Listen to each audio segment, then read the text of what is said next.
Hello guys, মনীষার রান্নাঘরে জানাই আপনাদেরকে আবারও একবার ওয়েলকাম। আজ আমি আপনাদের সঙ্গে শেয়ার করব আমার সবথেকে প্রিয় ক্রিকেটার বিরাট কোহলির ফেভারিট ছোলে ভাটুরে বানানোর রেসিপি। তো দেরি কিসের, চলুন রেসিপি শুরু করা যাক। ছোলে বানানোর জন্য প্রথমে কাবলি ছোলাটাকে 6 থেকে 7 ঘন্টা জল দিয়ে আগে থেকে ভিজিয়ে রেখেছিলাম। আপনারা চাইলে ওভারনাইটও ভিজিয়ে রাখতে পারেন। এখন এগুলোকে বয়েল করার জন্য দিয়ে দেব কুকারে এবং তার মধ্যে অ্যাড করে দেব 1/2 চামচ লবণ ও 1/2 চামচ বেকিং পাউডার। তারপর কুকারের ঢাকনাটা বন্ধ করে দিয়ে এটাকে হাই ফ্লেমে 4 থেকে 5টা সিটি দিয়ে দেব। এরপর ভাটুরে বানানোর জন্য একটি পাত্রে নিয়ে নেব 2 কাপ ময়দা। এর মধ্যে অ্যাড করে দেব স্বাদ মতো লবণ ও 1 চামচ চিনি, আর দিয়ে দেব 1/2 চামচ বেকিং পাউডার ও 4 ভাগের 1 ভাগ বেকিং সোডা ও অল্প করে সাদা তেল আর অর্ধেক কাপ সুজি। তারপর দিয়ে দেব 4 চামচ টক দই। আমি যেইভাবে ভাটুরে বানাবো আপনারা যদি এইভাবে ট্রাই করেন আপনাদেরও সমস্ত ভাটুরেগুলো একদম বলের মতন ফুলবে। সমস্ত উপকরণ এখন হাত দিয়ে ভালোভাবে মিক্স করে দেব। অপর দিকে কুকারের মধ্যেও সিটি পড়ে গেছে। এখন গ্যাসের ফ্লেমটা অফ করে দিয়ে এটাকে সাইডে সরিয়ে রেখে দেব। সমস্ত উপকরণ ভালোভাবে মিক্স করে নেওয়ার পর এর মধ্যে অল্প অল্প জল অ্যাড করে একটা পারফেক্ট ডো তৈরি করে নেব। এখানে জলটা অতি অবশ্যই অল্প অল্প করে ব্যবহার করবে, একবারে ব্যবহার করতে যাবেন না। ডোটাকে 6 থেকে 7 মিনিট ধরে ভালোভাবে চেপে চেপে মেখে নেব। ডোটা যতটা ভালো মাখা হবে ভাটুরেগুলো ঠিক ততটাই ফুলে উঠবে। আর ডোটা একটু নরম করেই মাখবো, কারণ এর মধ্যে সুজি ব্যবহার করেছি। সুজিগুলো পরে ফুলে উঠবে। ডো পারফেক্টভাবে তৈরি হয়ে যাওয়ার পর এটার ওপরে অল্প সাদা তেল মাখে এটাকে আধ ঘন্টা রেস্টের জন্য রেখে দেব। অপরদিকে ছোলে বানানোর জন্য কড়াই দিয়ে দেব অনেকটা পরিমাণে সরিষার তেল। তারপর এর মধ্যে অ্যাড করে দেব 1 চামচ গোটা জিরে, একটা তেজপাতা ও একটা শুকনো লঙ্কা। কিছুক্ষণ এগুলো নেড়ে নেওয়ার পর এর মধ্যে দিয়ে দেব 2টো পাতলা পাতলা করে কুচিয়ে নেওয়া পেঁয়াজ। গ্যাসের ফ্লেমটাকে মিডিয়ামে রেখে এই পেঁয়াজটাকে 2 মিনিট ধরে ভেজে নেব। যখন পেঁয়াজের কালারটা চেঞ্জ হয়ে আসবে এই রকম পর্যায়ে, তখন এর মধ্যে অ্যাড করে দেব 1 চামচ রসুন বাটা ও 1 চামচ আদা বাটা, আর দিয়ে দেব ছোট ছোট করে কুচিয়ে নেওয়া একটা টমেটো। গ্যাসের ফ্লেমটাকে মিডিয়ামে রেখে 3 থেকে 4 মিনিট ধরে সমস্ত উপকরণগুলো ভালোভাবে নেড়ে নেব, যাতে সমস্ত উপকরণগুলো এই রকম গলে একদম নরম হয়ে যায়। তারপর এর মধ্যে গুঁড়া মশলা অ্যাড করে দেব। গুঁড়া মশলার মধ্যে দিয়ে দেব 1/2 চামচ হলুদের গুঁড়া, 1 চামচ কাশ্মীরি লঙ্কার গুঁড়া, 1 চামচ বাড়ির তৈরি লঙ্কা গুঁড়া ও 1 চামচ ধনে ও জিরে গুঁড়া।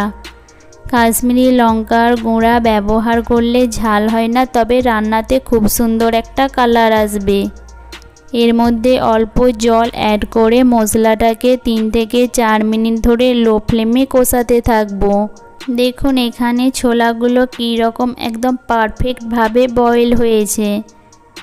মশলাও আমার এখানে একদম পারফেক্টভাবে কষানো হয়ে গেছে। মশলা থেকে তেল ছাড়তে শুরু করে দিয়েছে। এখন সেদ্ধ ছোলাগুলোকে এর মধ্যে অ্যাড করে দিয়ে ভালোভাবে মিক্স করে দেব।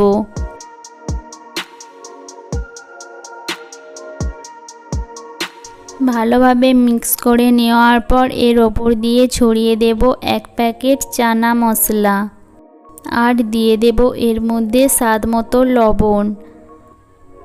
চানা মশলা এবং লবণটাকেও ভালোভাবে এর সঙ্গে মিক্স করে দেব। আপনারা চাইলে বাড়িতেও চানা মশলা তৈরি করে নিতে পারেন।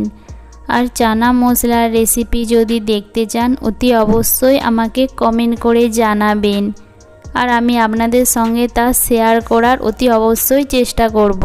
প্রথমে এর মধ্যে কোনো রকম জল না ব্যবহার করে গ্যাসের ফ্লেমটা একদম লোতে করে দিয়ে এটাকে ঢাকা দিয়ে 2 মিনিট রেখে দেব। 2 মিনিট পর ঢাকাটা ওপেন করে দেব। আপনারা এইভাবে বানিয়েও রুটি পরোটার সঙ্গে খেতে পারেন, এর টেস্টটাও খুবই ভালো লাগে। ছোলা সেদ্ধর যে জলটা ছিল সেটা আমি সাইডে সরিয়ে রেখে দিয়েছিলাম। এর মধ্যে অল্প করে আরও গরম জল অ্যাড করে সেটাকে এর মধ্যে দিয়ে দেব। রান্নার মধ্যে যদি গরম জল ব্যবহার করেন তাহলে রান্নার টেস্টটাও বেড়ে যায় এবং কালারটাও খুব সুন্দর আসে। এখন গ্যাসের ফ্লেমটাকে মিডিয়ামে করে দিয়ে এটাকে ঢাকা দিয়ে 4 থেকে 5 মিনিট রেখে দেব। 4 থেকে 5 মিনিট পর দেখুন এটা ফুটে উঠেছে। সবশেষে এর টেস্টটাকে বাড়িয়ে তোলার জন্য এর মধ্যে অ্যাড করে দেব 1 মুঠো কুচিয়ে নেওয়া ধনেপাতা এবং বাড়ির তৈরি 1 চামচ গরম মশলা ও 3টে চেরা কাঁচা লঙ্কা। সব কিছু ভালোভাবে মিক্স করে নিলেই ছোলার রেসিপি একদম পারফেক্টভাবে তৈরি হয়ে যাবে। এটা একটু গ্রেভি থাকতে থাকতে গ্যাসের ফ্লেমটা অফ করে দেব, কারণ ভাটুরে ভাজতে ভাজতে এটার গ্রেভিটা অনেকটাই কমে যাবে। এরপর গরম গরম ভাটুরে বানানোর জন্য ডোটা ওপেন করে দেব। আর দেখুন ডোটা একদম পারফেক্টভাবে সেট হয়ে গেছে। এখন এটাকে হাত দিয়ে আবারও একবার চেপে চেপে দিয়ে এটা থেকে ছোট ছোট আকারের লেচি কেটে নেব।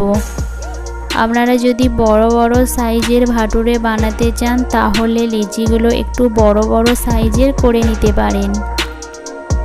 আমি এইখানে খুব বড় কিংবা খুব ছোট করব না, মিডিয়াম সাইজেই করব। হাতের তালুর মাঝে রেখে এইভাবে লেচিগুলোকে গোল করে নেব।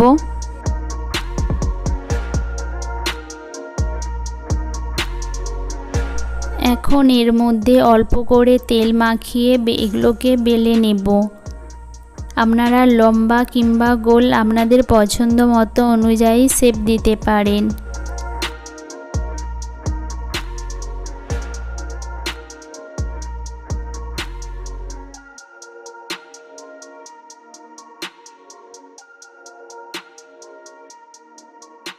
এটা বেলে নেওয়ার পর আগে থেকেই আমি কড়াই তেল গরম করতে বসিয়ে দিয়েছিলাম। এখন গরম তেলের মধ্যে এটাকে ছেড়ে দেব। আর দেখুন এটা কত সুন্দর ফুলে উঠবে।